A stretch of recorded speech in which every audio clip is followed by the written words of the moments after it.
Navi Mumbai network. मंच पर उपस्थित महाराष्ट्र के हमारे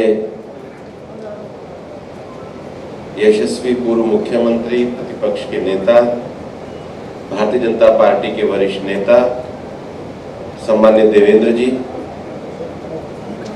आज जिस महत्वपूर्ण कार्यक्रम को स्वर्गीय अन्ना साहब पाटिल की जयंती के अवसर पर आयोजित किया जा रहा है, उस पूरे कार्यक्रम के संयोजक माननीय नरेंद्र अन्ना साहब पाटिल जी, हमारे यहाँ के वरिष्ठ नेता माननीय गणेश नायक जी, माननीय मंदाताई मात्रे जी, मंच पर इस संगठन के साथ जुड़े हुए सम्माननीय शशिकांत शिंदे जी, भारतीय जनता पार्टी के हमारे उपस्थित वरिष्ठ नेता संजय उपाध्याय जी, राज पुरोहित जी, विधान परिषद के सदस्य प्रसाद लाड जी, निरंजन दावखरे जी, उसके साथ ही हमारे जिलाध्यक्ष रामचंद्र धरत जी और महाराष्ट्र राज्य मथाड़ी के उपस्थित नेता एकनाथ जाधव जी, गुलाबराव जगताप जी, अशोक डग जी, रमेश पाटिल जी, भारतीताई पाटिल जी, आनंद शिवाजीराव पाटिल जी, ऋषिकांत शिंदे जी, चंद्रकांत पाटिल जी, रविकांत पाटिल जी, पोपटराव देशमुख जी, दिलीप खोट जी और यहाँ उपस्थित सभी मेरे कामगार भाई और बहन, सबसे पहले तो मैं स्वर्गीय अन्ना साहब पाटिल के प्रति आज यहाँ उपस्थित होकर अपनी श्रद्धा व्यक्त करता हूँ।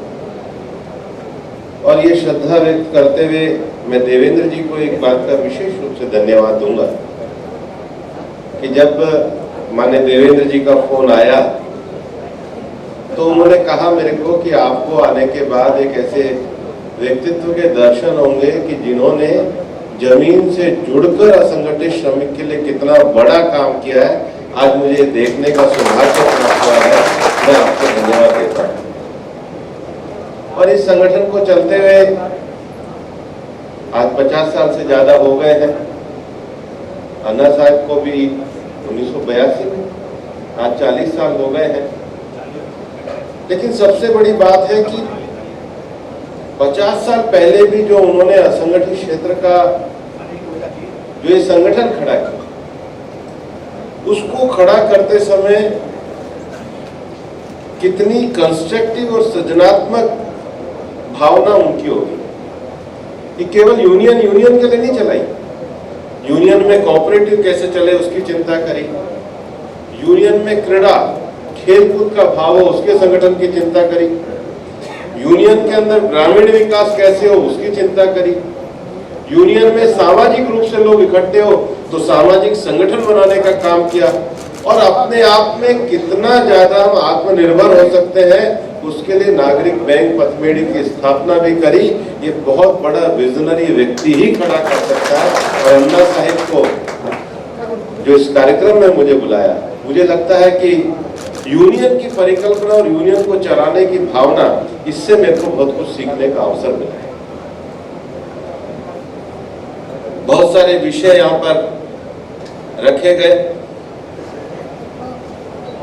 अन्ना साहब इस आंदोलन को चलाते हुए महाराष्ट्र के विधान परिषद के सदस्य भी बने और विधान परिषद सदस्य बनने के बाद उन्होंने विधान परिषद सदस्य तो बहुत बने होंगे, लेकिन ऐसा विधान परिषद सदस्य बनना जिन्होंने लेजिस्लेशन के निर्माण में भूमिका करी और लेजिस्लेशन में भूमिका करके महाराष्ट्र मथाड़ी हम्माल और other manual worker regulation of employment act 1969 अधिनियमित भी हुआ उनके प्रयासों से।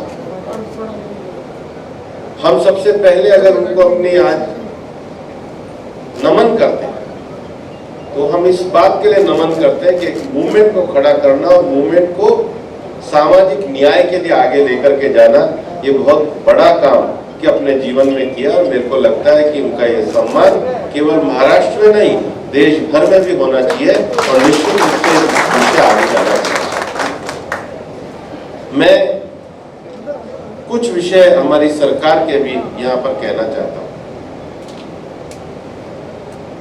हमने माननीय देवेंद्र जी ने अपने विषय में भी बताया कि विभिन्न श्रमिक कानूनों को 4 कोड में परिवर्तित किया। लंबे समय से इस देश में कानून चलता था इंडस्ट्रियल डिस्प्यूट एक्ट। हमने इंडस्ट्रियल डिस्प्यूट एक्ट को सबसे पहले इंडस्ट्रियल रिलेशन एक्ट बनाया। कम से कम कामगार का डिस्प्यूट की बजाय रिलेशन बनना चाहिए। और हमने 3 एक्ट को, इंडस्ट्रियल स्टैंडिंग ऑर्डर को, ट्रेड यूनियन को और इंडस्ट्रियल डिस्प्यूट एक्ट को मर्ज करके नया इंडस्ट्रियल रिलेशन एक्ट बनाया। जितने हमारे सोशल सिक्योरिटी के कानून थे उनको हमने मर्ज करके सोशल सिक्योरिटी एक्ट बनाया। कामगार जहाँ पे काम करने जाता है, चाहे डॉकयार्ड में काम करता है, बीडीओ जगह पे काम करता है, भट्टे में काम करता है, उन सब के लिए जितने भी उनके जीवन को हैजार्ड, जो प्रदूषण और बाकी समस्या, उनके माहौल के लिए हम ऑक्यूपेशनल सेफ्टी कोड लेकर के आए। और फिर कामगार को जो उसका वेतन मिलना चाहिए उसके लिए हम वेजेस एक्ट को लेकर के आए। और मेरा ये मानना है कि जितने ज्यादा कानूनों का मकड़जाल रहता था उसमें लेबर सबसे ज्यादा परेशान रहता था, क्योंकि कहाँ जाए, कौन किस कानून में जाए। उसमें सरलता लाने के लिए, उसमें सामंजस्य लाने के लिए हमने काम किया। और असंगठित क्षेत्र में कोविड के समय में जो लोग, छोटे छोटे कामगार जो थे, विशेष रूप से रेहड़ी वाले, पटरी वाले, उनके लिए पूरे देश भर में हमने प्रधानमंत्री स्वनिधि योजना को शुरू किया। और उससे बड़ी बात जो है, हम आयुष्मान योजना के अंतर्गत देश में गरीबों के लिए कार्ड की बात को लेकर के आए। लेकिन हमें लगता है कि देश का जो असंगठित क्षेत्र है, वो असंगठित क्षेत्र में लगभग हमने ऐसा अंदाजा लगाया कि देश में 400 से ज्यादा छोटे छोटे काम करने वाले लोग, ड्राइवर हो सकते हैं, हमारे हमाल हो सकते हैं, हमारे ईट भट्टा पे काम करने वाले हो सकते हैं, दर्जी हो सकते हैं, नाई हो सकते हैं, बॉम्बे में इंडिया गेट के ऊपर मुरमुरे बेचने वाला हो सकता है, फ्रेंकी बेचने वाला हो सकता है। और जब हम सोशल सिक्योरिटी कोड लेकर के आए माननीय प्रधानमंत्री जी के नेतृत्व में, तो 2 बातें बहुत बड़ी लेकर के आए। सोशल सिक्योरिटी कोड के सेक्शन 111 से लेकर 114 तक हमने कहा कि देश के काम करने वाले सभी असंगठित क्षेत्र के कामगारों का एक डाटा बेस बनना चाहिए। और आज हमने उसको शुरू किया है और ई श्रम पोर्टल पर आज की तारीख तक 1,60,00,000 लोग अपना रजिस्ट्रेशन करा चुके। जो छोटा आदमी था, जिसको सरकार की योजनाओं का लाभ इसलिए नहीं मिल पाता था, उसकी पहचान नहीं होती थी, उसको पहचान देने के लिए हमने कार्ड देने का काम किया है। और देश में हम सभी असंगठित क्षेत्र के लोगों का रजिस्ट्रेशन करेंगे। बल्कि मुझे तो, मैं माननीय देवेंद्र जी को बता रहा था कि मुझे फोन आया कि जी आपने 400 ट्रेड लिख दिए, इसमें बैंडबाजी वाले तो आए नहीं है। तो मैंने कहा उनका भी दिखा दे, वो भी एक समाज भी है, उनका भी सोशल सिक्योरिटी होना चाहिए। और अब ये नरेंद्र मोदी जी की सरकार है, जो भी कामगार होगा उसको सोशल सिक्योरिटी प्रदान की जाएगी। ये कानून हमारी सरकार ने, और इसलिए चारों लेबर कोड में जो सबसे पहले हमने रूल बना करके लागू किया वो section 142 of social security code है। हम जानते हैं कि काम करने वाले इस देश के गरीब कामगार का सोशल सिक्योरिटी कोड के अंतर्गत रजिस्ट्रेशन होना चाहिए।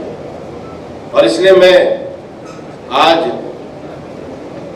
आपसे, नरेंद्र पाटिल जी से भी आग्रह करूंगा कि आपकी यूनियन भी अपने ज्यादा से ज्यादा श्रमिकों का ई श्रम पोर्टल पर रजिस्ट्रेशन कराए।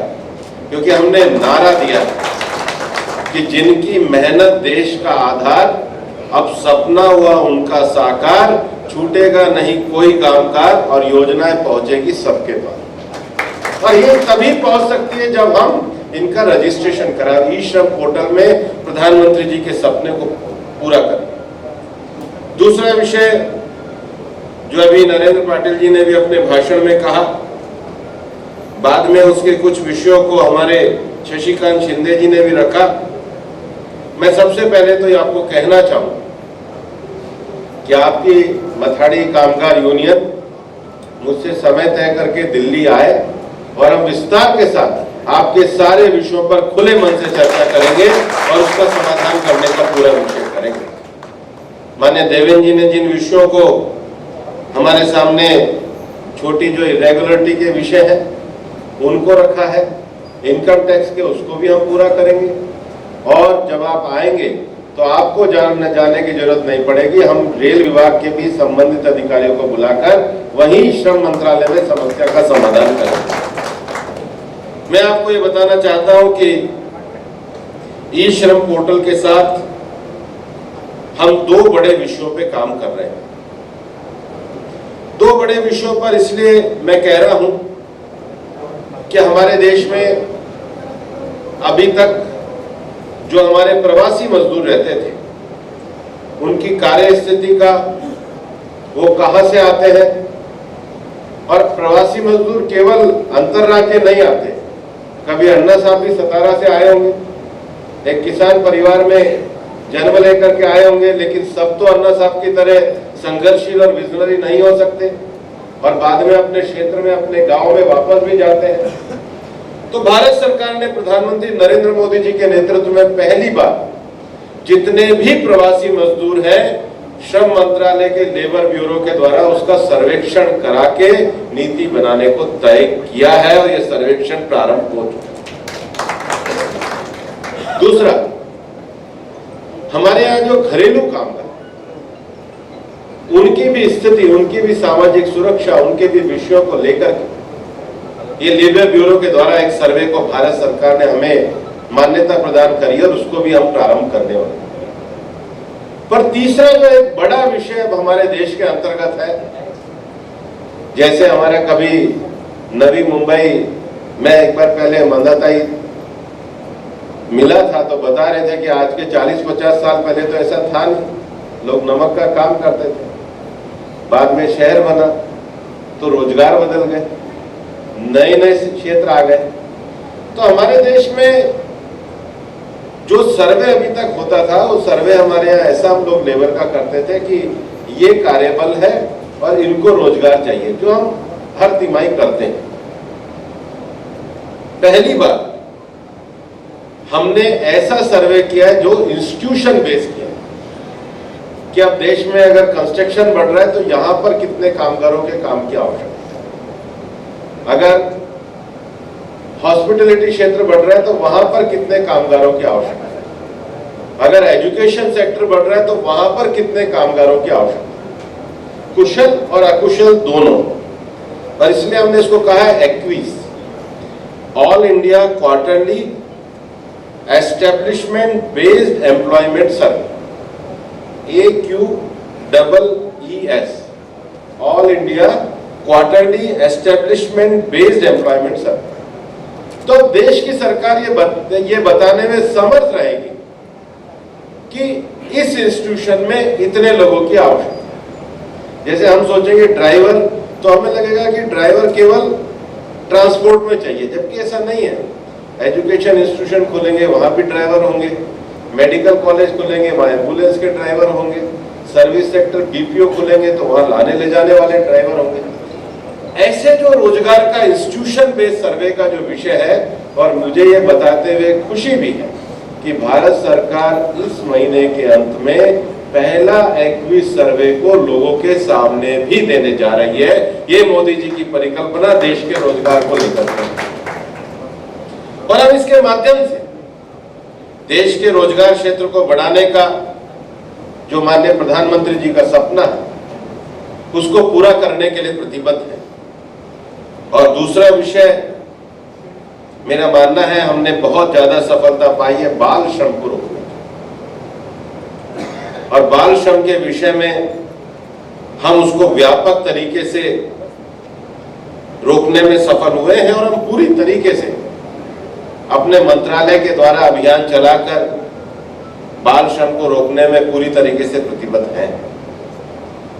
और इसलिए मैं तो अभी विभिन्न राज्यों की सरकारों को भी आभार व्यक्त करता हूं कि लगभग हमारी 60-70% सरकारों ने इस पर रूल्स बनाए हैं, और विशेष रूप से जो हमारे मथाड़ी कामगार हैं क्योंकि मुझे बता रहे थे कि रिटायरमेंट की तो उम्र होती नहीं है जब तक शरीर चलता है, काम करते हैं, लेकिन शरीर भी एक समय तक साथ देता है। उसके बाद उनकी सामाजिक सुरक्षा होना, उनके स्वास्थ्य की सुरक्षा होना और शरीर अच्छा चले इसकी ऑक्यूपेशनल सेफ्टी के स्टैंडर्ड उनके लिए लागू होना।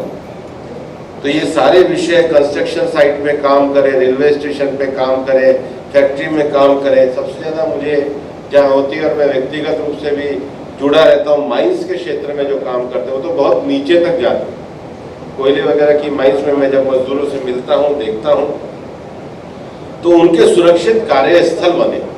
तो निश्चित रूप से आप आएंगे तो इन विषयों पर मैं आपसे चर्चा करूंगा।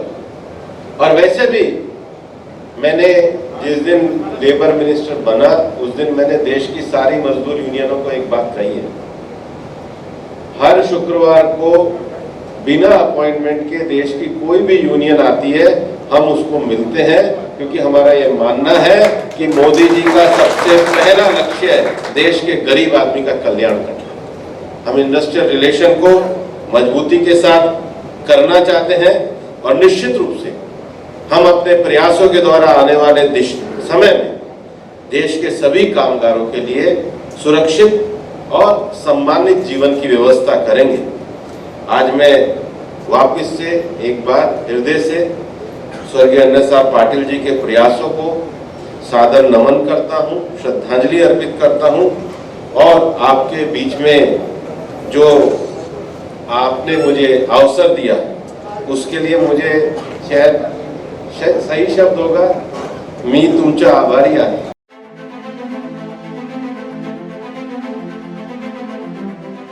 Do you aspire to upgrade your living? With Arihant Advika, Sector 9, Vashi.